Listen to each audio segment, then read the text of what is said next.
Bien, bonjour à tout le monde. J'espère que vous êtes bien installés. C'est vrai que d'habitude, on se voit plutôt, en cercle. Donc, je fais ça pour voir toutes les têtes. Moi, je suis très contente de cette grande première et de se retrouver ici, dans un lieu quand même très, très particulier, pour ces universités d'automne du management de l'hôpital Simone Veil, donc avec les managers de l'hôpital Simone Veil. Donc forcément ici, des champions, puisque vous êtes sur les pas, comme le disait Tony, de la délégation américaine qui, il y a quelques semaines encore, s'entraînait dans ces lieux qui nous entourent. Donc voilà, en tout cas moi, beaucoup de joie et beaucoup d'envie que vous ressortiez de cette journée avec de l'énergie pour notre hôpital Simone Veil. Alors, c'est vrai ce que ça inspire, la question du sport. Alors, Tony dévoilait que j'étais pas hyper sportive. C'est faux, bien sûr. Euh, mais c'est de dire que comme manager, effectivement, on est des champions, on est des sportifs de haut niveau, peut-être sur deux points. C'est qu'on a des moments de grande joie où il se passe des trucs fantastiques, un peu comme j'imagine un athlète de haut niveau qui va réussir, battre son record. On a voilà, des équipes, des projets qui se réalisent. Et puis on a un quotidien, comme l'entraînement du sportif. Je crois qu'il demande beaucoup, qui est exigeant. Tous les jours, vous êtes avec les équipes, vous êtes là pour que les projets avancent, vous êtes là avec les familles. Et là, c'est de l'endurance. Et moi, je voulais, à l'occasion du démarrage de cette journée, vous remercier tous.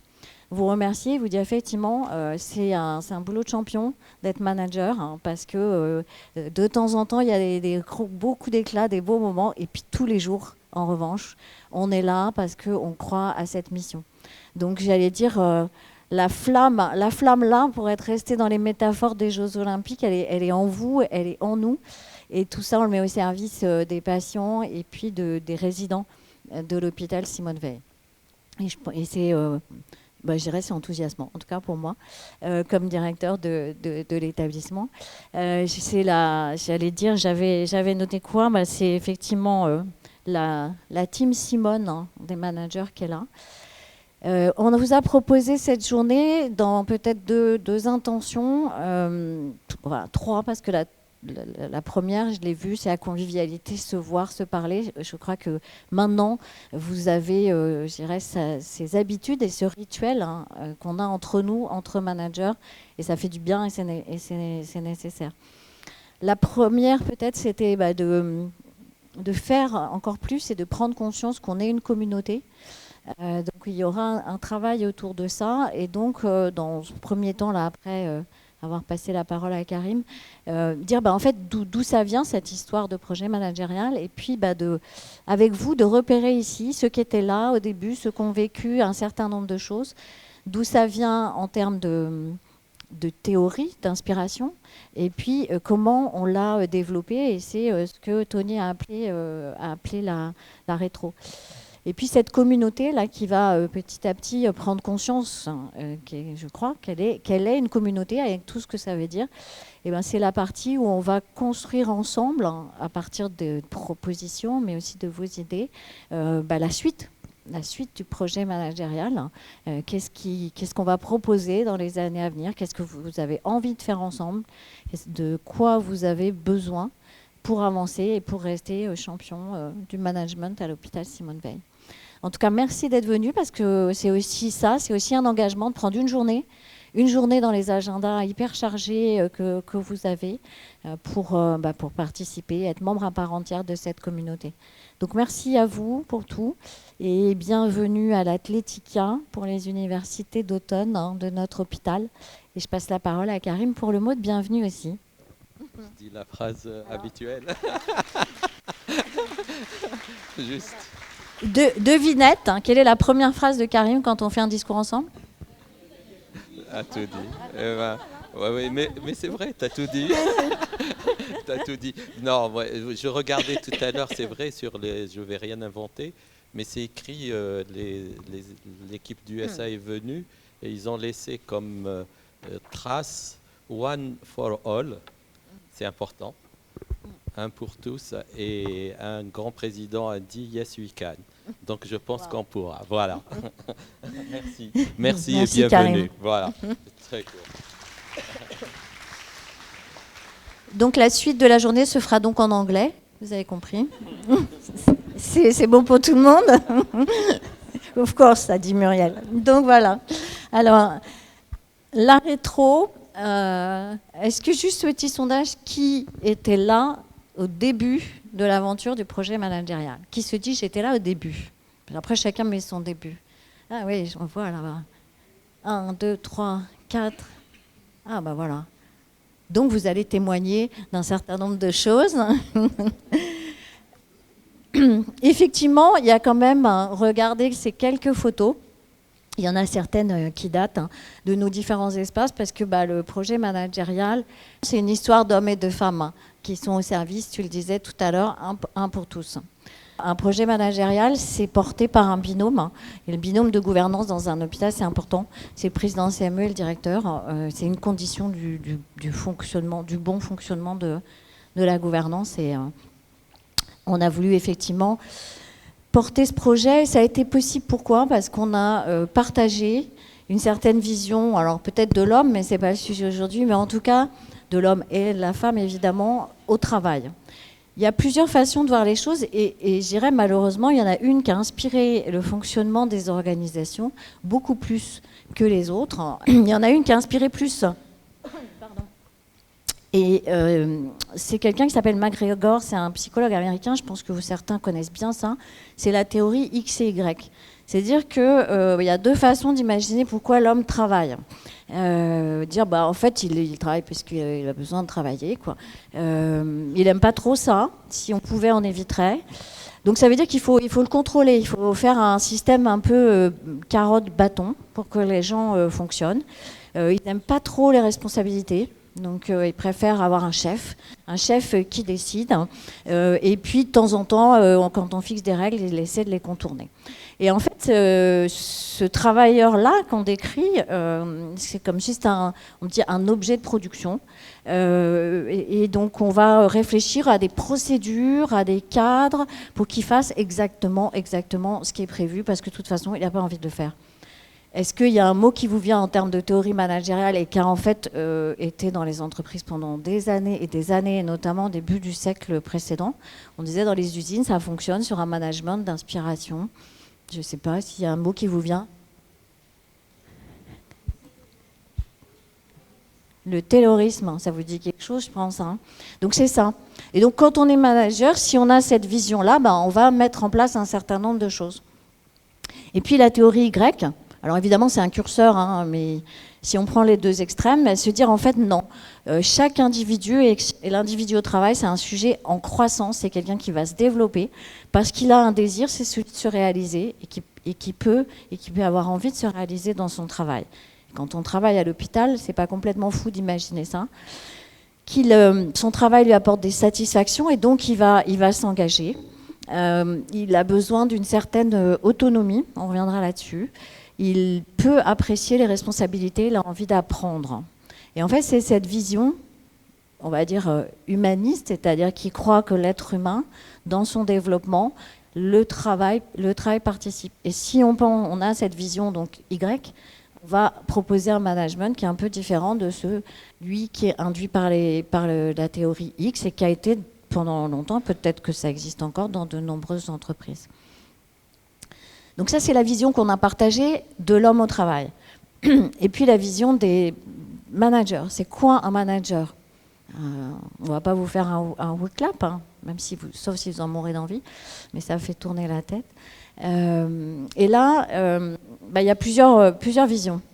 Alors, certains le savent, moi je suis très inspirée par cette dame, que personne ne connaît dans les théories du management, qui s'appelle Mary Parker Follett. Et alors, regardez bien les dates. Parce que ça s'appelle des précurseurs. Je ne sais pas si c'est parce que c'était une femme et parce qu'on était au début du XXe siècle qu'on n'en a pas entendu parler et qu'effectivement les Taylor et donc les théoriciens comme Fayol ont pris le dessus. C'est une dame qui disait, dans les années 20, le leader, ce n'est pas celui qui fait de grandes choses, pas seulement, mais c'est celui qui permet aux autres de faire de grandes choses. Le dirigeant qui réussit aujourd'hui, 1918, est celui qui sait fédérer les intelligences. Donc en fait, cette dame que personne connaît, j'allais dire, elle a pensé l'intelligence collective dans les années 20. Donc voilà, j'ai son poster évidemment dans mon salon, hein, parce que je suis fan. Elle n'a pas beaucoup écrit, elle n'a pas écrit de livre, mais bon. Elle disait aussi comment éviter les deux extrêmes, parce qu'on n'est pas non plus dans les bisounours, hein, c'est-à-dire un d'autoritarisme et puis l'absence de commandement qui pourrait être considéré comme, pour être poli, le bazar. Elle dit, la solution, c'est de dépersonnaliser l'ordre, c'est-à-dire c'est pas un chef au sens de pouvoir sur les gens, c'est pas une personne, c'est de réunir tous les gens concernés afin d'étudier le problème et de trouver ce qu'elle appelle la loi de la solution, c'est-à-dire le processus, la démarche qui va permettre de trouver la solution et d'obéir à cette loi et non pas à la personne, au sens de l'obéissance stricte. Donc ça, c'est effectivement le fonctionnement d'intelligence collective ou en sociocratie, décision par consentement.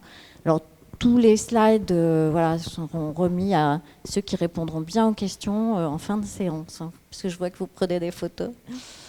Mais vous pouvez aussi. Hein. Un autre élément d'inspiration, je regarde Tony parce qu'il me fait signe quand je vais pas assez vite sur le timing. Hein, donc, ça va? On est bon? Non, on n'est pas bon. De toute façon, on a dérapé au départ. Donc, je ne peux pas rattraper en partant trop vite comme ça. C'est pas possible. Quelqu'un, moi, qui m'a beaucoup inspiré, parce que pour le coup, comme je ne suis pas née en 1920, mais lui, je l'ai connu, ça a été un de mes professeurs, c'est Vincent Lénart, qui a, lui, beaucoup écrit. Donc, pour tous ceux qui savent, il y a une bibliothèque managériale où vous pouvez trouver ces excellents ouvrages. Comment ? OLUA, la bibliothèque managériale, dont un qui s'appelle les responsables de porteurs de sens et qui dit qu'en fait il y a des stades de développement d'équipes. Il y a des équipes, c'est des groupes d'individus, je ne sais pas, vous arrivez, les gens n'ont jamais travaillé ensemble et donc vous allez être dans une posture qui va être plutôt, qu'il appelle le responsable donneur d'ordre. C'est-à-dire que vous allez avoir besoin à un moment donné, avec ce groupe d'individus, de donner des choses un peu descendantes. Ensuite, il y a une équipe qui est constituée. Et le manager, là, peut être un manager ressource. On va se tourner vers lui, il va accompagner, il va aider, il va trouver les solutions. Et puis, le troisième stade de développement d'une équipe, c'est l'équipe en intelligence collective. C'est-à-dire qu'en fait, le manager, il est porteur du sens. C'est lui qui donne le cap, c'est lui qui guide. Mais autour, ces équipes sont plus autonomes. Donc, il n'y a pas de règle. Pendant 1 an, vous êtes là, 2 ans, c'est pas ça. Hein. On va rencontrer des situations variables. Il peut y avoir aussi des allers-retours, mais il explique avec beaucoup de détails comment devenir un leader et un manager porteur de sens. Donc, être porteur de sens, c'est répondre au pourquoi, un peu plus qu'au comment, même si, bien sûr, on va aller sur le comment, mais le sens, c'est se situer par rapport aux finalités. Le sens, c'est effectivement, c'est la direction, la signification, mais c'est aussi la culture, donc les valeurs et les croyances de nos organisations. Alors, il y en a un autre, je ne l'ai pas connu, mais je connais beaucoup de gens qui l'ont connu. Il est aussi, lui, à l'origine d'un ouvrage, c'est un monsieur qui s'appelle Bertrand Martin. Il est aussi à l'origine d'une association qui s'appelle les entreprises vivantes pour des hommes et des femmes vivants. Et en fait, c'est un polytechnicien, je crois, à l'origine, qui a, dans les années 80, on lui a demandé de prendre la direction d'une entreprise, Sulzer, qui faisait des moteurs pour les sous-marins. Et qui était vraiment en déficit, enfin rien n'allait, le carnet de commandes était vide, il y avait des dettes, etc. Et en gros, il avait été mis là pour faire un plan, alors à l'époque on appelait ça un plan d'économie ou du plan social, maintenant je ne sais plus, il y a un autre terme. Mais, et donc il s'est dit, c'est ce qu'on attendait de lui, et en fait il a fait complètement différemment, et je pense que c'est le premier, quand on dit oser la confiance, qui à l'échelle d'une entreprise avec des enjeux financiers comme ceux qu'il y avait à l'époque à Sulzer, et il a misé sur l'intelligence collective de 2000 salariés. Et là pour le coup vous pouvez voir des vidéos de ce monsieur qui écoute une salle qui est au moins aussi grande que celle-là, pour dire avec tous les professionnels, tous les collaborateurs de son entreprise, je vous écoute, parce que c'est vous qui savez comment on va sortir de là. Donc effectivement, il met en mouvement cette communauté. Il y a 40% de ces équipes qui soumettent 450 idées.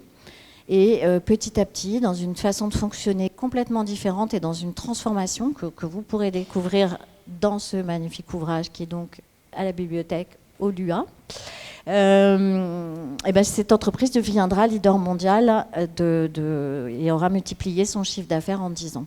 Donc c'était un gros pari quand même, surtout à l'époque, années 80. Je peux juste,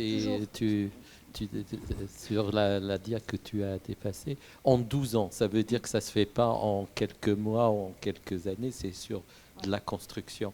Et ça, c'est hyper important aussi à avoir en tête. On ne peut pas transformer un système en claquant des doigts, mais en travaillant ensemble et oser aller plus loin. Et pour cette firme, c'est 12 ans. 12 ans. Effectivement, la temporalité, c'est quelque chose dont on pourra parler. Et puis, dans quel contexte on s'inscrit? Les années 80, de l'industrie dure, etc.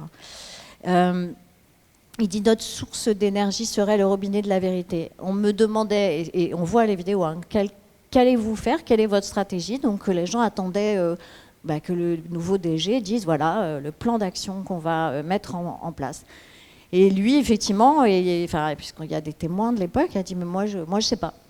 C'était la première fois qu'un DG polytechnicien arrive dans de l'industrie comme ça et réunit les gens en disant moi je sais pas ce qu'il faut faire. C'est vous qui savez. Alors, c'est vous qui allez dire où sont le navire. En plus, ils étaient dans le sujet, les sous-marins. Le navire prend l'eau, mais vous savez où sont les trous. On va les regarder ensemble, on va trouver des solutions ensemble. Et en plus, ils disaient, et puis c'est pas moi qui pomperai. Donc, voilà, c'est une façon de mettre en mouvement, de faire la confiance et donc autonomie. C'est vraiment une très, très belle expérience que celle de cette entreprise. Effectivement, sur l'autonomie, il y avait quelque chose d'important et quelque chose qu'on porte dans notre projet managérial, c'est que souvent, quand on dit aux gens vous allez être autonome, ils entendent vous allez être indépendant.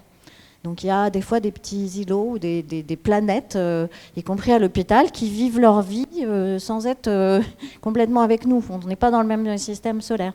Or, l'autonomie, effectivement, pour que ça fonctionne, ça suppose de l'interdépendance et ça suppose une conscience de cette interdépendance. Et il le dit très bien dans ce livre-là.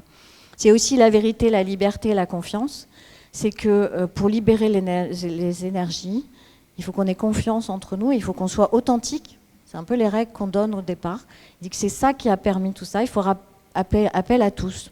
Il n'y a pas d'exclus dans ces processus-là. Il y a peut-être des gens qui ne voudront pas venir, mais en tout cas, la porte est ouverte. Il lui dit la liberté jusqu'au bout et la confiance jusqu'au bout dans cette démarche d'entreprise. Qu'il relie lui, et c'est sa conviction profonde, mais je pense qu'on peut, en ce sens, c'est un dirigeant humaniste, au fait que c'est la dignité de l'homme est liée à sa capacité de liberté. C'est plus l'objet de production qu'on voyait au début. Et dans une entreprise comme Sulzer, ça a donné des résultats de performance tout à fait incroyables. Je continue rapidement parce que ça, vous connaissez les 3 P.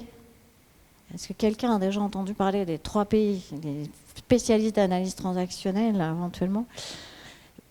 Protection, permission égale puissance. C'est quelque chose qu'on utilise beaucoup en management parce que pour rendre les gens puissants au sens ils vont avoir de l'énergie, ils vont avoir de l'envie, il faut leur donner un cadre dans lequel il y a des protections et puis il faut donner des permissions. Qu'est-ce qui est autorisé dans cette organisation? Si tu te trompes, est-ce que je vais te taper dessus ou est-ce que je vais t'accompagner? Tout ça, ça fait partie du cadre qui permet aux gens d'y aller. Sinon, il n'y a pas trop de raison d'y aller si on n'a pas les protections et les permissions. Donc à chaque niveau de l'organisation, c'est quoi les protections et les permissions qu'il faut donner pour que les gens se lancent. Alors Gary Hamel, c'est parce que cette phrase-là, vous la voyez souvent dans les documents du projet managérial. Elle est inspirée de Gary Hamel, qui est un professeur de management américain, qui dit que en fait, l'objectif en tant que manager, c'est créer les conditions pour que les femmes et les hommes qui travaillent dans l'entreprise aient envie de donner le meilleur d'eux-mêmes. Ce qui est en termes de mission managériale n'est pas forcément ce qu'on apprend à l'école. C'est quoi un manager? Moi, quand j'étais à l'école, c'est pas la définition qu'on m'a donnée. Je pense vraiment qu'elle a du sens parce qu'on crée les conditions. Alors ça, c'est plein de choses. C'est effectivement combien il y a d'infirmières le matin, est-ce qu'on a les équipements, les docteurs, est-ce qu'ils sont formés. C'est aussi la relation, comment on écoute, comment on se rend compte, comment on est recruté, comment on est évalué. C'est tous ces processus, quels sont les rituels et qu'est-ce qu'on met pour qu'il y ait un environnement de qualité de vie au travail. Et en vie, ça revient sur l'autonomie et la responsabilité des gens. Quand on dit on va donner du sens, moi, vous ne pouvez pas me donner du sens. Vous pouvez créer les conditions pour que je trouve du sens à ce que je fais, par rapport à ce que je suis, en fait. Et c'est un petit peu différent. C'est comme la motivation, on a tous appris qu'effectivement, 80% de la motivation n'est pas exogène, mais elle est en nous. Et ça, vous le savez avec vos équipes. Donc, on crée les conditions. Et après, les gens en responsabilité, ils s'engagent. Ou pas, des fois, ça arrive. Alors, ceux qui sont déjà un peu dans le parcours dans le lab, ont le petit livre bleu. Alors, qui a le petit livre bleu? Parce que comme ça, on verra qui l'a. Ah, pas tant que ça aussi. Donc, c'est le livre qu'on donne...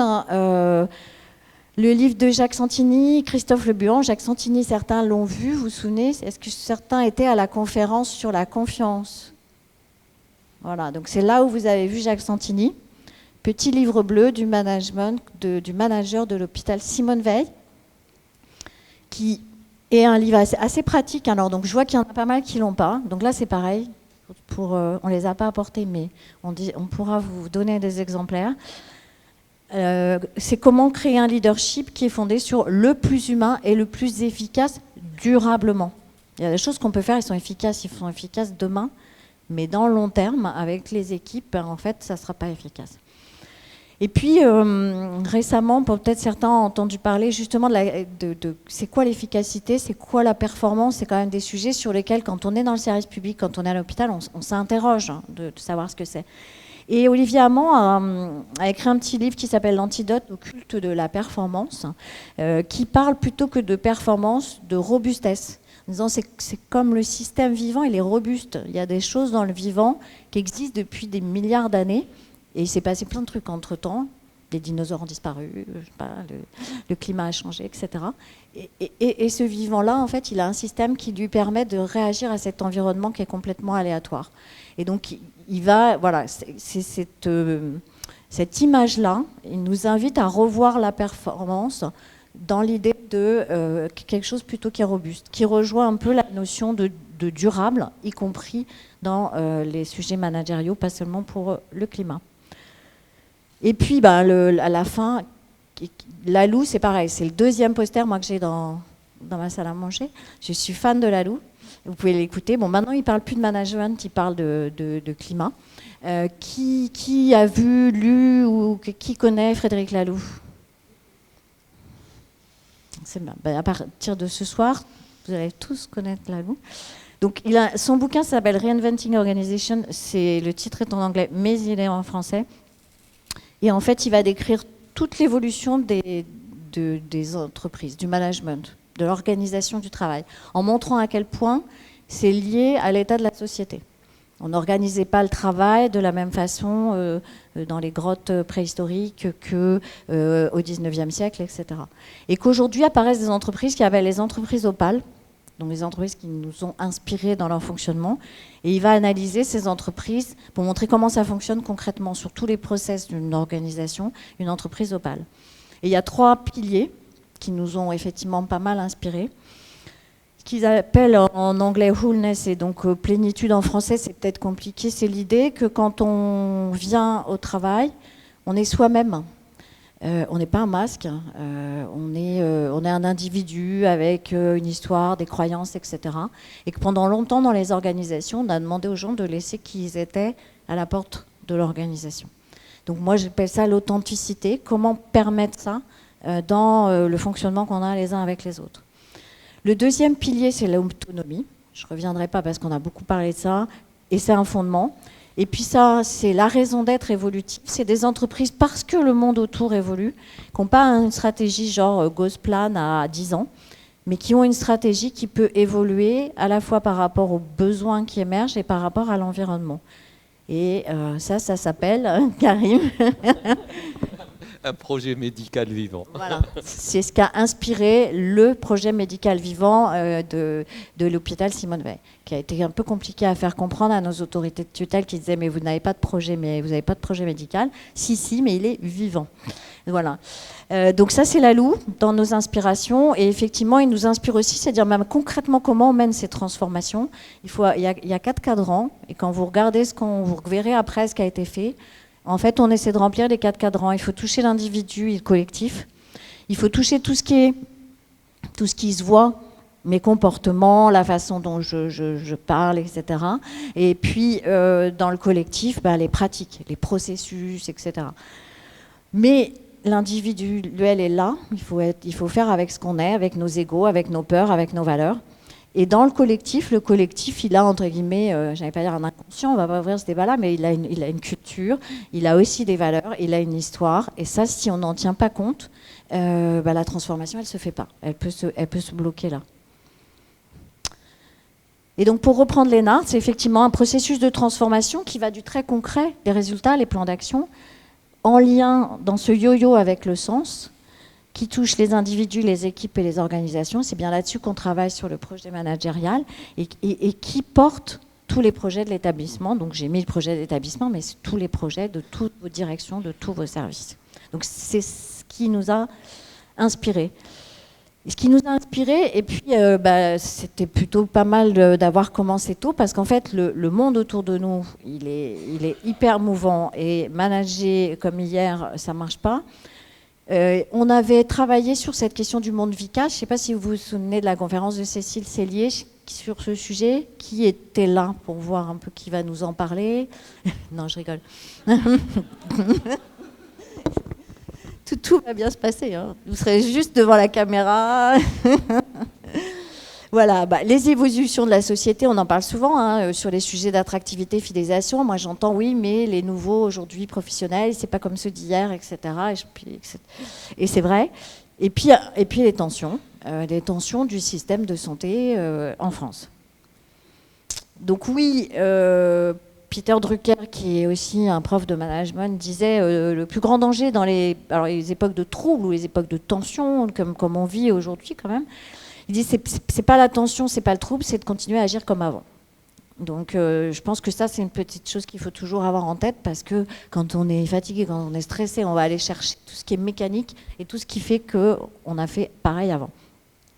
Alors, Jérémy Lamry, lui, a beaucoup travaillé, c'est le fondateur du Lab RH, sur ces questions de l'entreprise de demain, de comment elle sera. Effectivement, elle sera, je dirais, automatisée. Bon, dans notre domaine, c'est peut-être plus limité, décentralisée, elle sera collaborative, relocalisée, ça nous concerne moins, fluctuante, cellulaire au sens où on n'est pas dans une mécanique, c'est pas une horlogerie qui fonctionne, c'est un système qui est complètement vivant. Donc c'est inspirant de voir comment est organisé le vivant pour voir comment sont organisées les organisations. Et dans ce type d'entreprise, les 4 compétences de demain, selon Jérémy Lamry, c'est la créativité, l'esprit critique, la communication et la coopération. Les 4 C. Donc ce ne sont pas toujours les compétences qu'on apprend dans nos cursus. Et donc c'est intéressant de les avoir en tête. Donc voilà. Tout ça, on a cette vision, ces inspirations, on l'a mis au service de l'ambition de l'hôpital Simone Veil. Cette ambition, on l'a écrite comme ça à une époque, sur le projet médical, c'est que notre cap, c'est une communauté de professionnels engagés, épanouis, responsables, donc qui ont envie de donner le meilleur. Donc vous voyez d'où vient cette phrase, cette inspiration. On a envie, on n'est pas obligé, on a envie, sinon... Et c'est comme ça qu'on donne le meilleur.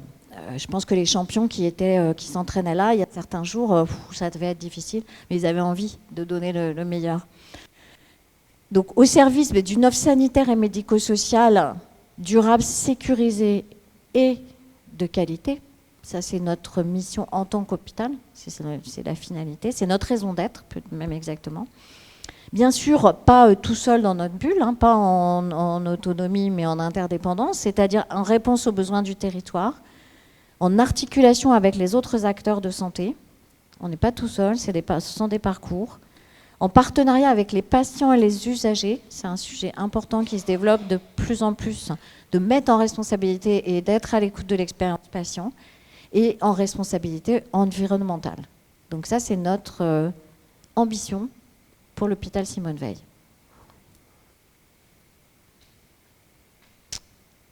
Alors ça s'appelle Ballfish. Moi, je ne savais pas ce que c'était non plus, mais, mais ce n'est pas maintenant. On est en retard ? Ok. Donc vous pouvez, en fait, il y a 3 chaises, hein, c'est ça l'esprit du Ballfish. Vous pouvez réagir de là où vous êtes, mais vous pouvez aussi venir là, prendre le micro et dire ce que vous voulez sur, en fait, des réactions sur ces racines qui ont inspiré le projet que vous connaissez, soit depuis ce matin, soit depuis, pour les plus anciens, depuis 8 ans, enfin 7 ans. Moi, je dirais peut-être la robustesse reste toujours fragile. Tout à l'heure, tu parlais de performance et robustesse, mais cette robustesse est toujours fragile et il faut l'accompagner et la préserver, je pense. C'est comme ça que ça survit. Je pense que ça, c'est hyper important, en sachant qu'on peut être robuste, mais aussi il y a cette fragilité-là qui peut un peu venir un peu perturber cette robustesse. Maxime, tiens, viens. Merci. Non, c'est le... je parle parce que... Je me sentais un peu tout seul, du coup, je me suis dit... Voilà, tiens, assieds-toi. Voilà. Non, on avait la réflexion avec les internes et les docteurs juniors du service, c'est qu'en fait, le management est souvent réservé aux personnes qui sont en fonction managériale, ce qui pour moi me semble assez faible, dans le sens que on est déjà manager, on est renforcé par le lab des managers et c'est très bien, c'est super chouette que ce soit proposé. Et du coup, moi, je connais pas beaucoup d'hostos qui le proposent, donc ça c'est chouette. Mais finalement, il y a quand même ce côté genre, je sais pas, les cadres, les chefs de service sont formés au management, et du coup, en dessous, nous on fait vivre l'intelligence collective, la co-construction, tout ça, mais il y a quand même ce côté qui reste vertical de si on n'est pas en fonction managériale, on n'est pas forcément sensibilisé au management. Quand on pense à une intelligence collective il faut faire raisonner et donc tout le monde construit et il y a l'espace de confiance, etc., c'est de se dire finalement en fait tout le monde peut être en fonction managériale à son niveau, à lui, de se dire je suis responsable d'une mission ou autre chose. Et en fait quand on voit les 70 personnes, c'est top, mais ils sont déjà sensibilisés. Enfin, c'est les managers, donc c'est super, mais de se dire aussi, ceux qui sont en dessous, plutôt que d'attendre des managers que la vision managériale soit bonne, c'est de leur faire comprendre, on se l'était dit dans le Vie ma vie, de c'est quoi un agenda de Séverine Caron ou de Jennifer Combe, enfin voilà, en gros, c'est quoi l'agenda de quelqu'un qui est... Pour se rendre compte que très souvent, quand on dit à un infirmier, c'est quoi le métier d'un cadre, il dit, c'est le planning, c'est la logistique, voilà, et puis c'est de l'administratif. Voilà. Moi, quand je suis dans mon bureau, on me dit tu fais de l'administratif. Donc, et ce truc-là, en fait, il est terrible parce que moi, je déteste ce mot administratif, qui en fait, pas du tout le reflet de ce qu'on travaille. Et voilà, je pense qu'il y a un truc de faire partager en fait l'expérience aux autres et de dire, en fait, moi, je fais ça et j'explique le truc de ce que je fais, mais en même temps, je vous forme à ce que c'est que une fonction managériale pour peut-être donner envie à ceux qui ont envie de devenir manager de l'être, mais de décloisonner un peu ce côté. Parce que je trouve qu'il y a le côté, vous avez accepté une fonction managériale, donc c'est cool, on vous forme. Mais en même temps, il y a tout le terreau de gens qui pourraient être managers, qui sont un peu dans cette nébuleuse de c'est quoi le... Ouais, c'est juste pour dire ça. Je sais pas si on peut... enfin, ouais, moi je veux bien réagir. Merci Maxime. Non, de dire effectivement, il y a dans la logique du projet, il y a... on le verra après. On a considéré que la clé de la transformation, et pour démarrer, étaient les managers. Parce que au contact des équipes, etc. Mais dans une transformation d'intelligence collective, et là je vous rejoins, c'est en fait comment on diffuse le fait qu'il y a des gens qui vont prendre la responsabilité, alors, je ne sais pas si ça va être du management, mais en tout cas qui vont être le leader d'une mission, d'un rôle, et on le voit par exemple avec les primes d'engagement collectif, et ça fait partie du processus en disant je suis une équipe, je ne suis pas manager, je ne suis pas cadre, je ne suis pas chef de service, mais j'ai un projet, j'ai une idée, et je vais construire les choses. Et c'est autorisé, c'est permis, et c'est même encouragé. Donc effectivement, les éléments, je cite un autre exemple qui est dans cet esprit-là, c'est ce qu'on essaie d'introduire autour de la sociocratie. Quand on parlera du cercle des transformations, il y a des gens qui se retrouvent effectivement dans un espace de réflexion parce qu'ils ont été élus sans être candidats. Ils ont été élus par leur pairs. Et donc, ce sont des leaders naturels, en fait. Ce sont peut-être des managers. En tout cas, c'est des gens qui se saisissent d'une mission, qui vont porter, qui emmènent un collectif avec eux. Donc, je partage les deux points de vue. Et si je veux continuer, c'était la question un peu qu'on se posait ensemble, c'est de dire comment faire, comment amener à ce que ça fasse tache d'huile et que ça aille un peu plus loin. Et c'est vrai qu'on parlait tout à l'heure de temporalité, c'est cette temporalité-là, s'il y a de plus en plus de managers dans cette idée-là, c'est d'amener aussi à faire réfléchir les équipes dans ce sens-là. Et tout manager, l'envie, elle ne vient pas de tout, ça, tu le sais bien. Il faut avoir aussi l'envie de pouvoir organiser, faire, et cette envie, mais tu l'as fait naître, tu l'as fait naître, et ça c'est important. En tout cas, il y aura un autre temps, notamment, je pense, j'ai vu des mains se lever par là, mais réfléchissez, pas forcément que les plus anciens, mais ceux qui étaient là au début, à quoi c'est ça, c'est le livre de Vincent Lénart. On continue. En tout cas, réfléchissez, c'est intéressant. C'est pour ça qu'on est dans ce petit salon entre nous. Alors ça, c'est la théorie au sens inspiration, parce qu'il y a des gens qui ont fait des choses avant nous. Je pense que c'est intéressant. Après, concrètement, une fois qu'on s'est dit ça, on s'est dit, bon, bah, ok, on va lancer un projet managérial. On commence par quoi ? Et ben on s'est dit, effectivement, c'est ce que je disais tout à l'heure, ce sont les managers la clé de la transformation. Parce que c'est au plus près des équipes, parce que ça donne le ton, parce que ça permet effectivement de faire pousser peut-être des futurs managers, etc. C'est là que ça se passe. On aurait pu, il y a des endroits où on fait différemment, où on met toute une organisation en mouvement, etc. Nous, on a choisi de se concentrer sur vous, avec vous. Alors pour les plus anciens, alors qui du comité de direction était là en 2017 ? Ils ont oublié, ils préfèrent oublier. Madame Chapelle ne veut plus se souvenir qu'elle était là en 2017. 2 personnes, hein. Oui, 1, 2, voilà. Ça ne veut pas dire qu'on a viré tous les autres. Et ça veut dire qu'ils sont témoins. Ils sont témoins de ce qui s'est passé en 2017. Parce qu'effectivement, quand on commence à impulser un projet au niveau de la gouvernance, l'équipe de direction qui est responsable de, quand on dit créer les conditions, qui va être responsable de toutes les fonctions support, si elle n'adhère pas, si elle n'est pas embarquée, tout ce qu'elle va dire au quotidien, comment elle va interagir avec vous, etc., va être en dissonance avec ce qu'on porte au niveau du projet managérial. Donc, si je dis l'autonomie, l'authenticité, etc., et puis que je vous impose tous les matins une note de service sans concertation, etc., vous allez dire, attendez, là, c'est, comme on dit en bon français, c'est fake, hein, ça ne marche pas, c'est comme le greenwashing, ce type de management. Donc, il faut que le comité de direction s'embarque et il faut qu'il commence par travailler, lui, comme ça.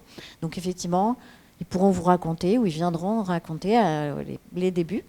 Il y a un élément qui nous a beaucoup servi, c'est ce fameux outil Emergenetics. Donc, qui connaît, qui a testé l'outil ? Là, il y a du monde, je pense. Hein. Voilà. C'est un outil qui va s'ouvrir bientôt. On est en train de travailler pour avoir plus de possibilités de faire des tests qui permettent de mieux se connaître et de mieux de connaître les autres. Donc, on l'a fait dans le CODIR pas mal de fois, à chaque fois qu'il y avait des nouveaux. Et on pourra aussi vous raconter.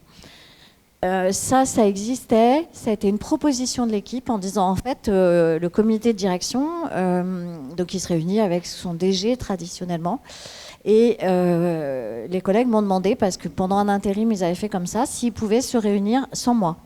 Donc c'est le comité de direction sans le DG, ça, ici ça s'appelle la revue de direction.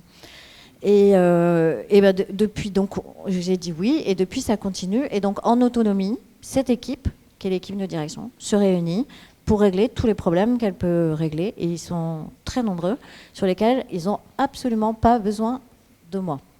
Donc ça, c'est vraiment aussi un élément fort du projet managérial. Et donc on a vécu dans notre équipe, comité de direction, ce qu'on voulait faire vivre à l'ensemble des équipes de l'hôpital. Ensuite, on a dit, on ne va pas rester tout seul, hein, on a fait par cercle, hein, et donc on a embarqué les 4 sup. Hein. Donc là aussi, ils se sont dit, bon, la direction peut-être a fumé la moquette, je pense, hein, pour certains au début.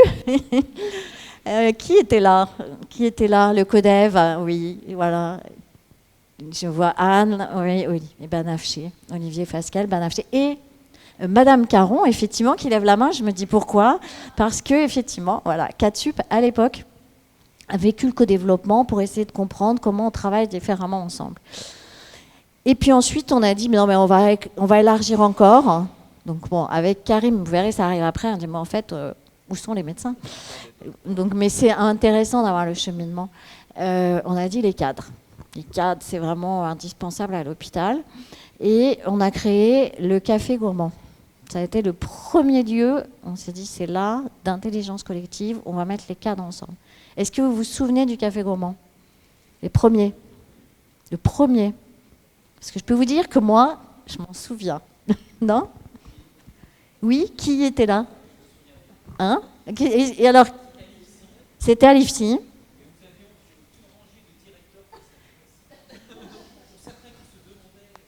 Qui faisait...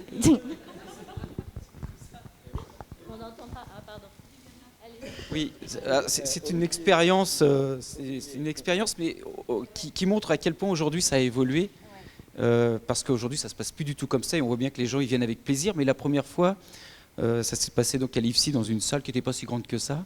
Nous avions, je me souviens, tous les directeurs qui étaient là assis. Certains se demandaient ce qu'ils faisaient là, vraiment, je pense. Hein, et en face, nous étions là et on nous demandait de poser des questions et tout le monde se regardait dans le blanc des yeux en disant quel va être le premier qui va poser une question.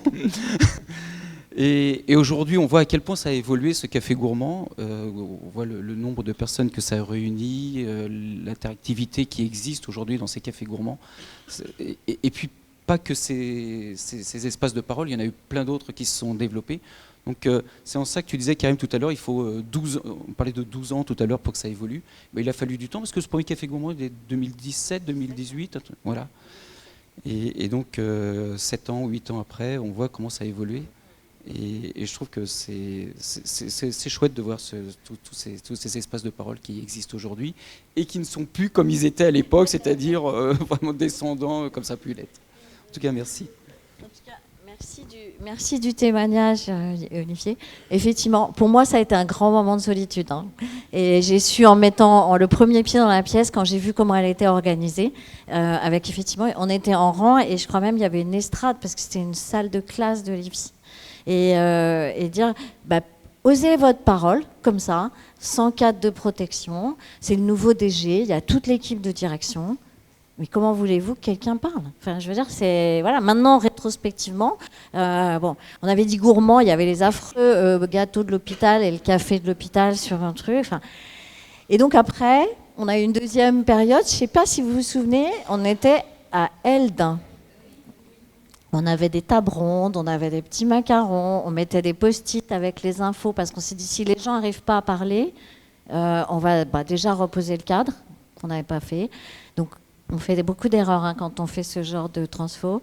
Et puis, ça va aider à la parole. On va mettre un post-it, on peut aller mettre un post-it à 2, etc. Donc, c'est intéressant pour ceux qui n'étaient pas là, parce que c'est comme ça que ça commence. Aujourd'hui, ça vous paraît évident quand vous venez en café gourmand, tout le monde discute. Enfin, il y a une dynamique. L'intelligence collective, en fait, elle n'est pas spontanément en mettant plusieurs personnes dans une salle. Ça ne marche pas. Voilà, c'est ce qui a été raconté. Si vous mettez tous les directeurs d'un côté, les autres là, ou comme les CME, on se disait à Chambas, les CME, il y a une estrade. Hein? On a changé aussi parce qu'il y avait Chambas, on l'a fait maintenant à Henriet et tout le monde est sur le même niveau. Donc on avait l'estrade et ça paraissait pas normal de discuter en ayant une estrade et tout le monde. Donc c'est d'où le changement de lieu. Exactement. Puisqu'on est allé sur Henriet. Voilà. Donc voilà, premier espace d'intelligence collective, Café Gourmand, qui fonctionne toujours et que j'espère vous pouvez goûter régulièrement avec plaisir et intérêt. On vient d'en parler. Donc effectivement, ces fameuses règles et ce fameux cadre, à chaque fois qu'on se voit, Tony redonne, eh ben, c'est important. En tout cas, le cadre, et celui-là, vous pouvez le créer, le prendre, le transformer. Et quand vous mettez vos équipes en intelligence collective, pensez au premier café gourmand et à mon moment de solitude et dire, ah, est-ce que j'ai bien posé le cadre, les permissions et les protections. Et puis, effectivement, la façon dont on met les gens en mouvement dans ces espaces-là, dont on se met en mouvement, c'est ce que maintenant, et vous le faites sans y penser, ce qu'on fait tout à l'heure, c'est l'inclusion. C'est le moment où, en fait, on rentre dans cet espace et on se connecte à soi, on se connecte à l'intention de la journée, et ensuite, on va se connecter aux autres. Et puis, quand c'est fini, on dit aussi c'est fini. Et des fois, ça paraît bizarre, mais le collectif a besoin de savoir quand ça commence, quand ça finit. Et après, éventuellement, on va passer à une autre tâche, à une autre façon de fonctionner. Alors en 2018, on se dit, voilà, on a expérimenté avec les cadres sup, etc. Mais au fond, qu'est-ce qu'ils veulent nos managers? Peut-être qu'on est à côté de la plaque. Et donc on lance une très grande enquête. Donc on est 150 managers à peu près à l'hôpital Simone Veil, si on prend la définition stricte par rapport à ce que disait Maxime tout à l'heure, parce qu'effectivement on est en train de réfléchir à élargir le cercle par rapport aux fonctions cadre, chef de service, etc. Et donc on a un bon taux de réponse de nos managers et vous allez voir ce qu'ils vont nous dire. Et après cette enquête, on fait un énorme World Café. Qui était au World Café? Bania, Arlette, Olivier... Et je vois pas qui... Ah, j'ai pas mes lunettes en plus. Jennifer. C'est Jennifer. Non, mais avec l'écharpe jusque-là. Et sans mes lunettes, surtout. Et Jennifer. Donc, c'était, vous vous souvenez, au self? Ouais. Vous avez quelque chose, un souvenir à partager sur le World Café? Pas tout de suite, mais vous pouvez après, si vous voulez. Et donc, on se dit, à partir de ce que les managers avaient demandé, alors qu'est-ce qu'ils avaient demandé? Donc 75% des managers avaient répondu à l'époque. Donc c'était beaucoup en fait par rapport en se disant mais en fait il y a vraiment un sujet sur la question du management. Déjà il y avait un bon terreau. Les gens disaient bon dans cet hôpital globalement, enfin en tout cas les managers de l'époque, on a une certaine liberté, il y a un peu de confiance, on peut faire des choses. Et je pense on peut remercier nos prédécesseurs tous sur ce climat. Mais par contre, on a besoin d'informations, on a besoin d'échanges, on a besoin d'être formé, on a besoin d'outils, etc. Et donc après ce World Café qui avait travaillé sur les résultats de cette enquête, il y a une équipe cœur de 23 managers qui se sont constitués, qui ont été formés au mode agile, etc. Et qui ont, tiré 3 fils dans ce qui avait été proposé. Qui faisait partie de l'équipe cœur? Pour le coup, moi je m'en souviens... Jennifer, de mémoire, Valérie. Arlette, qui faisait partie de l'équipe cœur. Oui. Donc vous avez Arlette et Jennifer, certainement un témoignage à partager tout à l'heure. Ils ont dit, mais en fait, il faut qu'on crée un parcours de formation. Et ne me demandez pas pourquoi, parce qu'en plus j'étais dans ce groupe-là, le projet s'est appelé Merlin. Probablement parce que vous savez, Merlin l'enchanteur, là, il sort un moment de son sac ou il met dans son sac, je ne sais plus, tout un tas de choses, je ne sais plus. Et donc ça, c'est l'ancêtre de ce qu'on appelle aujourd'hui le lab des managers. Tout ce parcours, en fait, il a commencé là. Alors l'idée de cette pépinière, c'était hop comme hôpital, ouvert, et je ne sais plus. Et... l'idée, c'était qu'au-delà du lieu physique, en fait, il y ait la possibilité de créer des événements où les managers se retrouvent. Donc, il y avait une charte de l'espace qui pouvait être virtuelle et qui peut se déplacer, de qu'est-ce qu'on y fait, etc. Et il y a eu, par exemple, un after-work qui avait été fait dans cet esprit-là, qui reste là, qui reste possible, de créer des espaces où on réunit les managers sur des sujets avec un cadre. Et puis on s'était dit, il y a les projets complètement managériels, mais il y a les projets hyper concrets, médicaux. Et c'est le projet tout en but. C'était le 3e axe. Oui, le projet tout en but avec notre slogan d'hôpital de parcours et pas de séjour. Donc c'était l'hôpital, l'ambulatoire, c'était ce slogan. Ce slogan est né du projet tout en but. Définir le périmètre du projet de la plateforme ambulatoire parce qu'il y avait un challenge sur cette plateforme et voilà. Donc, c'est... Et donc ça va donner lieu à un magnifique plateau ambulatoire dans le Futuro. Dans le Futuro, Voilà. au rez-de-chaussée d'Euro. Et ça a La été plateforme travaillé à partir d'un projet concret avec les méthodes qu'on avait apprises de management agile, etc. Donc voilà, c'était le première fois. 2019 aussi des réalisations, un énorme travail autour du projet social et de se dire mais au fond un projet social ça existe obligatoire dans les hôpitaux. Et puis là on rajoute un projet managérial qui à l'époque n'était pas du tout prévu. Comment on va articuler tout ça? Et je me souviens de grandes discussions avec Valérie. Je ne sais pas si tu voudras partager quelque chose là-dessus. Maintenant, tout à l'heure. Ah bah, c'est maintenant. J'ai pas trop le choix en fait.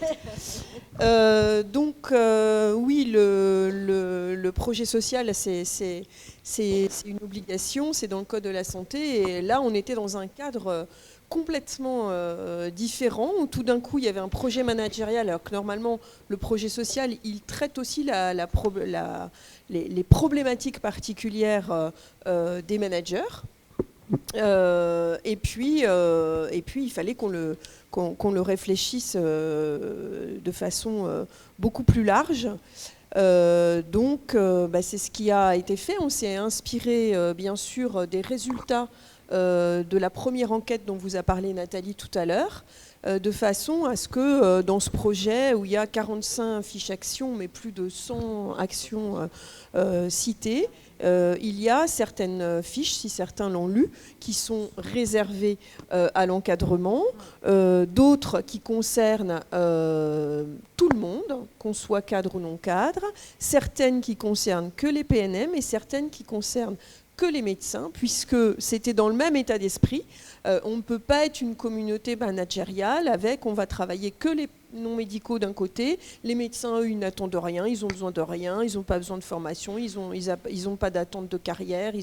Donc c'était le premier projet social qui s'adressait également aux médecins. Il y en a peu de développer, à ma connaissance, dans les hôpitaux. Ça s'est développé un peu ces dernières années, mais ou alors il y en a un pour les médecins d'un côté et un pour les non-médicaux. Donc je pense que c'est une de nos forces et ça va tout à fait dans la ligne du projet managérial, d'avoir fait ce projet pour l'ensemble, puisqu'il faut impérativement, qu'on soit manager ou non d'ailleurs, qu'on travaille, qu'on rame dans le même sens, je vais le dire comme ça, et ça marche beaucoup mieux. Voilà. Bah, merci Valérie pour cette intervention non prévue. Toujours au sein du comité de direction et maintenant de façon plus large, la mise en place des recrutements collectifs. Donc c'est un processus qu'on pourra partager. Les directeurs qui arrivent dans cet hôpital sont recrutés par l'ensemble du comité de direction dans un processus en intelligence collective. Et pour passer la parole aux nouveaux, je pense que ça fait partir ceux qui veulent vraiment pas venir avec nous, et il faut pas qu'ils viennent avec nous parce qu'on travaille effectivement différemment, mais ça nous permet vraiment d'attirer des talents, de choisir ensemble les collègues avec qui on travaille, et donc d'être responsables tous dans le CODIR que ce collègue qui arrive, il réussisse parce qu'on l'a choisi tous ensemble. Et ça en termes d'intégration, en tout cas, moi, j'aurais du mal à maintenant recruter comme j'ai fait avant. Pendant longtemps, j'ai recruté toute seule. Je voyais les candidats et ensuite, je disais à mes collègues, bah voilà, j'ai recruté Muriel. Non, Muriel, elle a été choisie comme tous ceux qui sont arrivés au fil de l'eau par l'ensemble de l'équipe. Et je sais que Séverine porte ça dans d'autres domaines et qu'il y a des recrutements collectifs qui se font. C'est très inspiré de Lalou sur la question de l'autonomie. Et là, dans Lalou, je vous conseille de lire toute la partie qui concerne une entreprise qui s'appelle Buurtzorg. Donc c'est un nom compliqué qui veut dire en fait le soin, c'est néerlandais. Et c'est une entreprise de soins à domicile qui a eu une réussite incroyable en fonctionnant avec des équipes autonomes, en fonctionnant vraiment dans la logique qui est des entreprises opales. Ensuite, la contribution de tous. Alors ça, est-ce que certains se souviennent de l'année du chèque cadeau? Valérie s'en souvient parce que Vania s'en souvient, parce que ça a été compliqué. Cette année-là, effectivement, on s'est dit, bah voilà, on veut que tout le monde participe, on veut que tout le monde soit engagé. Et c'est une époque que vous ne connaîtrez plus, où les hôpitaux étaient excédentaires. Et le nôtre était très excédentaire. Enfin, était excédentaire. Et on s'est dit, dans la logique de notre projet, quand il y a des bons résultats, il faudrait pouvoir les partager. Alors, dans la fonction publique, il n'y a aucun outil pour faire ça. Donc, Madame Chapelle a été cherchée partout. On avait entendu qu'un collègue avait trouvé le moyen, en fait, de donner une prime, parce qu'on a bien tous travaillé toute l'année. On a des résultats qui permettent d'investir et tout. Pourquoi pas donner une prime à chacun? Enfin, ça se fait quand même dans pas mal d'endroits. Et donc, en l'ayant pris dans tous les bouts, on s'est dit, bon, bah, c'est pas trop risqué juridiquement. On n'était pas complètement sûr, mais on dit, on y va. Et donc, cette année-là, chaque professionnel qui était là depuis 3 mois, etc., a reçu, je ne me souviens plus, 150 €. Voilà. Et donc, les retours, vous voulez nous en dire un mot, Bania? Je pense que tout le monde était très content de recevoir ce chèque cadeau, puisqu'on pouvait aller dans plusieurs enseignes pour les dépenser. Et il y a eu un très bon retour. Par contre, il y a eu beaucoup de travail pour les managers qui devaient distribuer, faire signer chaque professionnel de la réception de son chèque cadeau. Mais c'était super. Là, pour le coup, moi, je m'en rappelle très bien parce que je venais d'arriver dans l'établissement. Et alors, Vania dit que c'était un lourd travail pour les managers, mais moi, ça m'avait permis de rentrer en contact avec tous les membres de l'équipe. Et ils me remerciaient, alors que j'y étais pour rien. Et alors, je trouvais ça fabuleux. Et je me suis dit, c'est bien, pour une rentrée en matière, c'était pas mal. Donc, je m'en rappelle très bien. Dans les éléments qu'on a mis en place, parce que c'est un outil, j'allais dire à la fois simple mais puissant, c'est le co-développement. Donc assez rapidement, puisque vous voyez, c'est en 2019, se sont ouverts, donc grâce notamment en interne à Carole Bilsic-Dorna, qui a été formée pour ça, des ateliers ouverts au cadre de co-développement. Je ne demande pas qui participe parce que ça peut être un peu confidentiel, mais s'il y a des gens qui ont envie de témoigner autour de ça, c'est vraiment l'idée qu'on est dans une organisation apprenante et que là on apprend avec ses pairs, par le regard de ses pairs. Et c'est quelque chose en tant que soignant qui vous parle parce que Maxime le disait tout à l'heure, on est dans des organisations d'apprentissage et de compagnonnage. Et puis les possibilités de coaching qui peuvent se poser, qui peuvent être demandées ou proposées. Dans ces cas-là, on travaille avec la gouvernance pour le préparer. Docteur Gauthier. Une femme pour être manager chez Simone Veil, du coup. Parce qu'on est, je regardais là, on est 70, mais nous sommes 7 hommes. Mais c'est ok, hein, c'est juste, est-ce qu'il y a plus de, femmes qui sont managers? Est-ce qu'il y a plus de femmes qui acceptent de prendre des responsabilités, peut-être?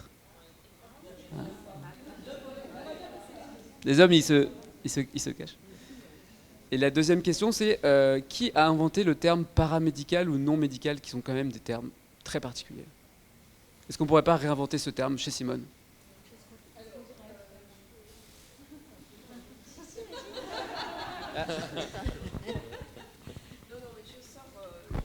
On sort avec Gabriel du colloque des RH Santé ces 2 jours uniquement sur les RH dans les hôpitaux publics, France entière. On était à Bordeaux là 2 jours et ça a été justement évoqué par le chef du bureau qui s'occupe des RH à la FHF en disant qu'en effet ce terme négatif, je suis médecin ou je suis non quelque chose, c'était très désagréable en fait. Et que ça fait des années qu'on cherche un autre terme pour désigner les professionnels qui ne sont pas médecins et qu'on ne trouve pas. Donc on peut faire un pari, peut-être que dans le cadre de notre projet managérial, on essaye d'inventer un terme, mais au niveau national, ils le cherchent toujours, ils ne l'ont pas trouvé.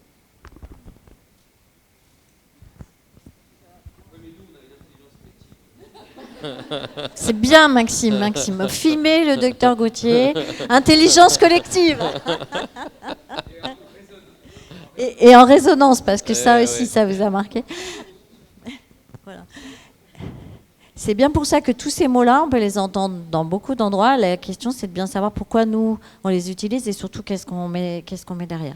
Les dispositifs participatifs, souvenez-vous, à cette époque-là, on les a étendus au-delà des managers. par rapport à la question. Atelier design thinking, c'est dire, en fait, on met une méthode pour faire participer tout le monde. Il y avait des gens qui passaient là comme visiteurs, il y avait le directeur du conservatoire de l'époque, etc. Et pour réfléchir à l'accueil des usagers, parce que tout le monde a quelque chose à dire. Donc, qui avait participé à ça? Parce que design thinking, en plus, c'est super sympa. Personne, hein, il n'y a plus personne de ces groupes-là. Donc voilà, c'est des méthodes d'intelligence collective qui sont assez productives. Et puis rappelez-vous, on avait fait une plateforme collaborative pour que les gens donnent leur avis sur le cahier des charges pour Roux, pour Émile Roux. pour Émile Roux. Alors ça, c'est quelque chose auquel je tiens beaucoup. En 2020, juste avant le Covid, en janvier 2020, vous vous souvenez les cadrans, il y a les rituels collectifs. Comment dans une communauté, en fait, on vit ensemble, je sais pas, chez vous, comment on vit les anniversaires, comment on vit les débuts d'année, comment on vit un certain nombre de choses. Ben, dans les organisations, c'est pareil. Et je me suis dit, avec tout ce qu'on mettait en place, qu'on disait, osez votre parole, tout le monde, on est en parité, chacun porte un pouvoir d'agir sur son organisation. Et moi, tous les mois de janvier, je faisais un discours fleuve pour essayer de raconter l'année. La grande angoisse, c'est d'oublier personne, ce qui est complètement impossible. Et quelle légitimité j'ai, moi, de raconter ce que vous vivez? En fait, aucune. Donc les gens, poliment, ils écoutaient. Ils espéraient que ça ne dure pas trop longtemps, parce que non seulement il y a le discours du directeur, mais en plus il y a le discours du maire numéro 1, du maire numéro 2, éventuellement si vous avez d'autres élus. Et moi, puis, je disais, t'as tout dit. grâce à Karim, là il savait que ça serait court, hein, et puis après on avait le moment sympa, où on se retrouvait autour du buffet. Vous avez déjà connu des cérémonies des vœux comme ça, je pense. Voilà. Et là on s'est dit, c'est un rituel hyper important quand même de démarrer l'année. On ne peut pas continuer comme ça. Et donc est née cette idée des témoignages plutôt qu'un long discours. Et on a dit, bah voilà, qui va raconter l'année? Bah, ceux qui l'ont vécu.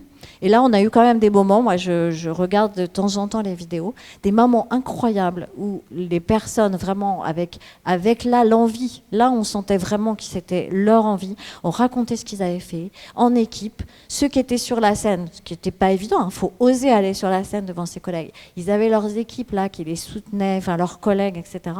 Et dire ça, c'est vraiment la traduction de ce qu'on veut faire vivre, de donner l'envie de travailler à l'hôpital Simone Veil, surtout d'en être fier et de le partager. Donc la cérémonie des vœux, ça date de 2020. Et en plus, un magnifique photo, je pense que certains le reconnaissent, c'est un de nos collègues qui est brancardier à l'hôpital. Alors après, on s'est... Il y a un petit... Ah, voilà. Effectivement. Madame Combe est là, exactement. Elle se cache sous son écharpe ou sous son masque, mais c'était de dire en fait, le Covid, on s'est dit ça va s'arrêter, les décisions sont et doivent être hyper centralisées. Il y a une cellule de crise tous les jours, voire tous les deux fois par jour. Voilà, vous l'avez vécu comme moi. Et en fait, je pense qu'on a bénéficié d'un terreau de confiance. On a bénéficié d'authenticité. Dans la cellule de crise, il y avait... je peux dire une possibilité d'accueil des émotions, parce qu'il y a eu des moments, y compris dans la cellule, il y avait des émotions. Et puis surtout, tous les soirs, on s'est dit, il faut qu'on soit en transparence, il faut qu'on soit en lien direct, en disant nos décisions, qu'est-ce qui se passe? On est un peu à l'aveugle en cellule de crise, mais qu'est-ce qui se passe concrètement dans les services qui sont en train de vivre un truc extraordinaire? Tous les soirs, on faisait une réunion pour échanger et dire ce qui s'était passé. Champ basse. Alors là, je pense que vous êtes un certain nombre à vous souvenir. Je vois des têtes qui se... Voilà.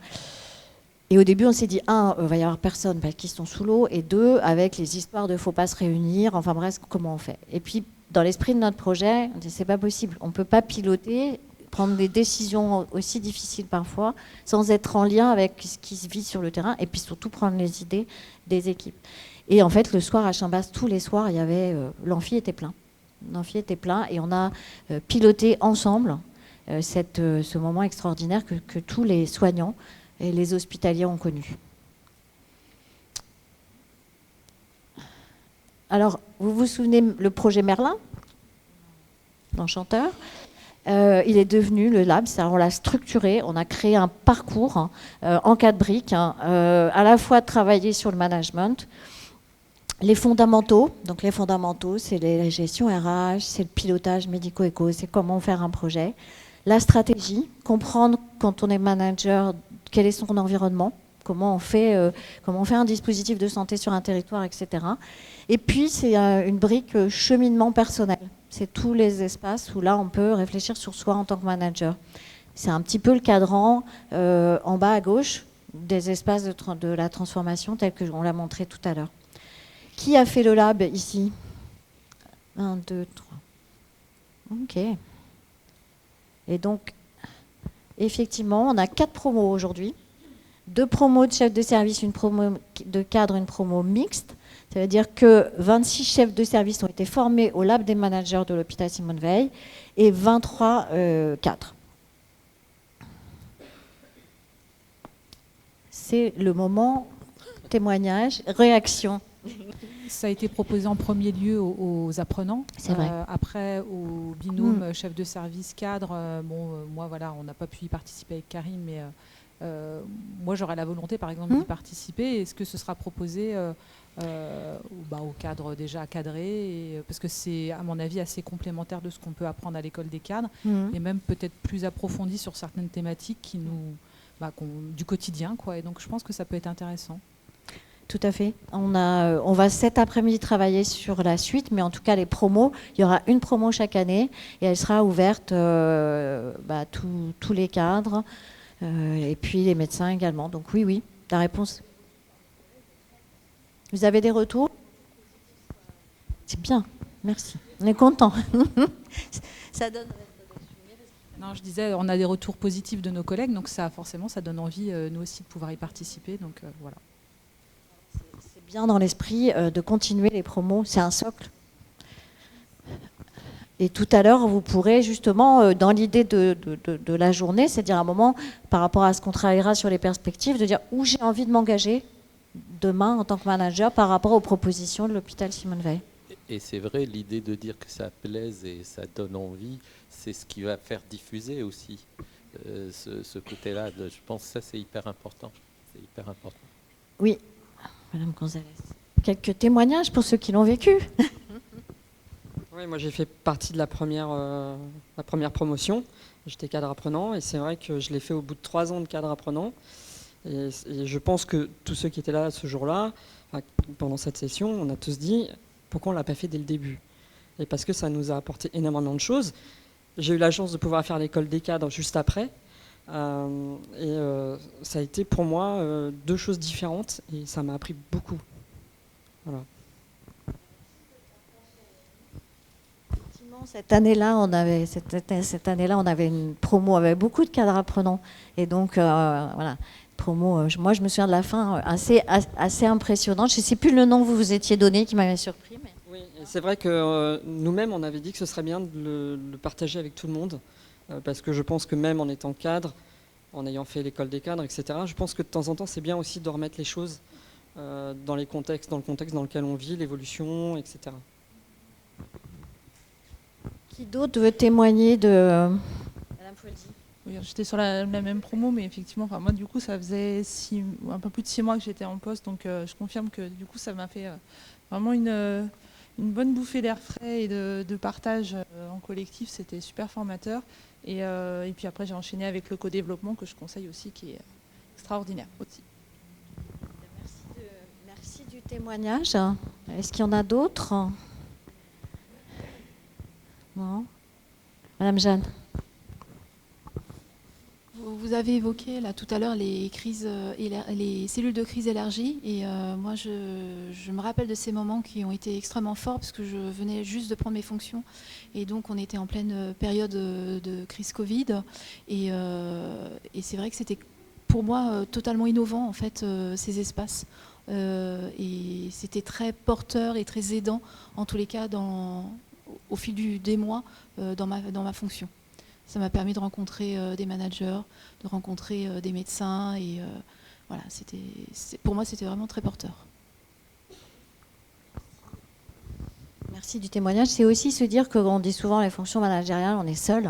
En fait, non, on n'est pas seul. Et ça, c'est le premier niveau de conscience. Je pense qu'on a tous un peu passé par là. Et on peut, comme on dit, appeler un ami.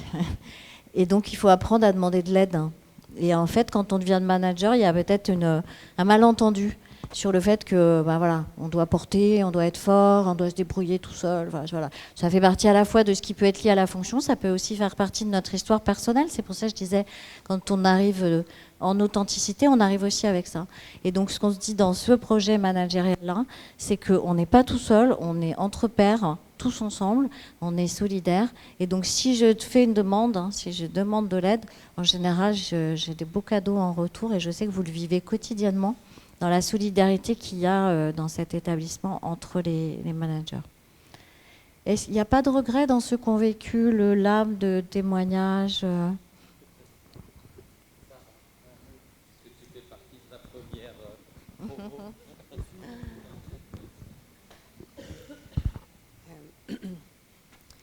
Ce qui est important pour moi dans ce projet managérial, c'est de pouvoir le faire vivre dans les services.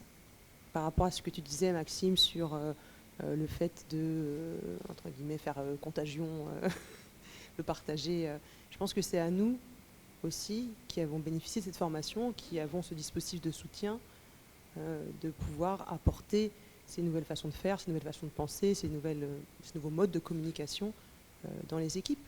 Et moi, je suis très curieuse de savoir ce que vous faites dans vos services avec la formation et le parcours dont on bénéficie, dont on a bénéficié, dont on bénéficie. Donc, invitez-moi.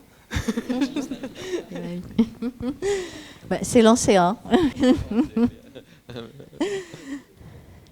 Pour rebondir, en fait, moi j'ai beaucoup aimé le Lab des managers et je ne connaissais pas du tout l'idée qu'un hôpital accompagne dans le management comme ça. Donc vraiment, c'était un...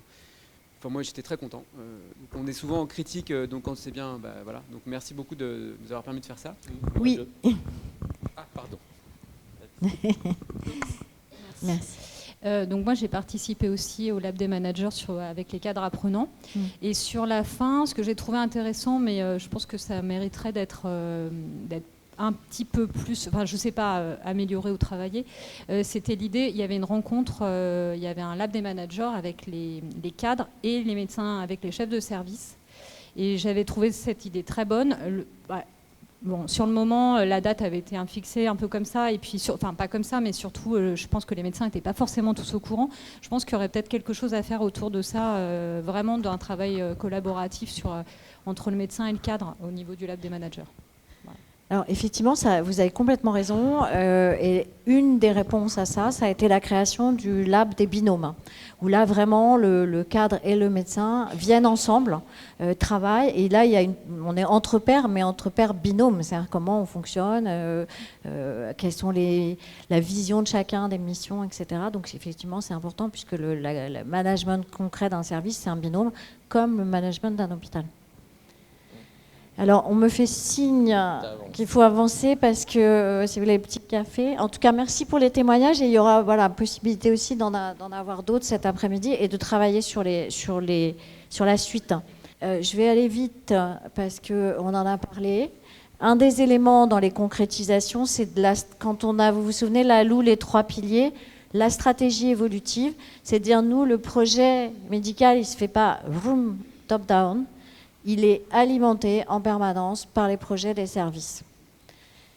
Ça a été effectivement l'innovation dont on parlait tout à l'heure. Les Midi Managers, vous connaissez, c'est aussi dans cette logique évoquée le docteur Gauthier d'apprendre, de s'inspirer, donc faire venir des gens qui ont des choses à partager, comme on va faire là tout à l'heure. N'hésitez pas, si vous avez des gens qui vous inspirent au niveau managérial, on les invite. Ça a été, je pense, des bons moments sur lesquels, voyez, on a un petit récap de tout ce qu'on a fait ensemble au Midi Manager. Donc une inspiration et ensuite ensemble, on se met en mouvement en disant mais moi, comme disait Sarah, moi dans mon service, qu'est-ce que je peux faire différemment à partir de ça? Alors on a été, j'allais dire d'une certaine façon, au moment où le rapport Clarisse, le Ségur dit il va falloir introduire le management à l'hôpital, il va falloir écouter les équipes, être en concertation. Et donc avec Karim, on s'est dit mais on est bon quoi, on avait raison avant, on l'avait fait avant. Et donc c'est vraiment les leviers d'autonomie, d'engagement et de participation qui ont été apportés encore plus par le Ségur. C'est quand même là où ils ont inventé la prime d'engagement collectif, qui est un outil formidable pour nous, parce que comme je vous dis, sinon on ne peut pas donner des primes, c'est pas possible. Il y a les contrats de service. Et évidemment, les délégations de crédit, si on dit autonomie, il faut donner les moyens de cette autonomie. Alors, comme il n'y a pas beaucoup de temps, on pourra revenir, mais la sociocratie à l'hôpital, j'en ai dit un petit mot à un moment. C'est un espace effectivement de gouvernance dans lequel sont représentés pas mal de cercles, avec ce binôme, je vous l'ai dit, du responsable hiérarchique et de la personne qui a été élue sans être candidat. C'est le principe de la sociocratie. Et dans ce cercle, on traite des sujets qui ont émergé à un moment donné, stratégiques, et on essaie d'inspirer le fonctionnement de l'hôpital. Donc c'est un cercle de gouvernance à sa façon. Et puis dans les lancements structurants, l'Assemblée du développement durable, où là, effectivement, on s'est dit, sur un sujet comme celui-là, ça ne peut pas être une politique qui descend comme ça, c'est l'ensemble des personnels qui ont des idées qui vont les porter. Donc j'ai 4 collègues qui sont Séverine, Julien, Mathieu et Tony, qui portent ensemble aussi collectivement cette démarche. Donc le cercle nous a apporté 3 choses en termes de processus. L'élection sans candidat, très intéressant, enfin 2 choses, et la décision par consentement. Donc on ne va pas faire un cours là-dessus, mais en tout cas sachez que c'est des outils utiles. Utiles, mais qui ne sont pas connus. Et qui, quand on en parle, les gens vous disent ah, c'est quoi ça? Ils sont vraiment peu connus, très peu connus. On en parlait à l'instant, le lab des binômes. Et puis, justement, le cercle nous avait proposé comme thématique se rencontrer. Donc au début, moi je me suis dit, non, mais attendez, dans les enjeux stratégiques de l'hôpital apparaît, donc le cercle, il y a des cadres, des médecins, des usagers, des étudiants, etc. Et en fait, c'est se rencontrer, c'est-à-dire comment on va travailler autrement ensemble, comment on va interagir dans l'interdépendance, dans le respect de chacun, etc., qui est quand même la base aussi de ce projet-là. C'est tout le cadre dont on parlait tout à l'heure. Et donc on s'est dit, en fait, comment on intègre les gens? Et par rapport au projet managérial, de dire on est en direct, chacun peut oser sa parole, c'est à ce moment-là qu'ont été créés les petits déjeuners d'accueil. Donc tous les mois, les nouveaux arrivants sont invités à un déjeuner avec la direction au sens large ou la gouvernance quand Karim est là. Et voilà, c'est la dernière normalement parce que... ouais, ça c'est pour tout à l'heure. En fait, c'est tout ça le projet managérial, c'est toute cette transformation, elle est liée aux espaces qu'on a mis en place, aux formations, à des rituels d'organisation, à effectivement la transformation écologique qui est quand même au cœur des organisations aujourd'hui. Mais ça impacte comment, effectivement, on évalue. On est aussi terrain de recherche, mais ça, j'en parlerai pas, sur notre transformation avec l'Université de Bourgogne.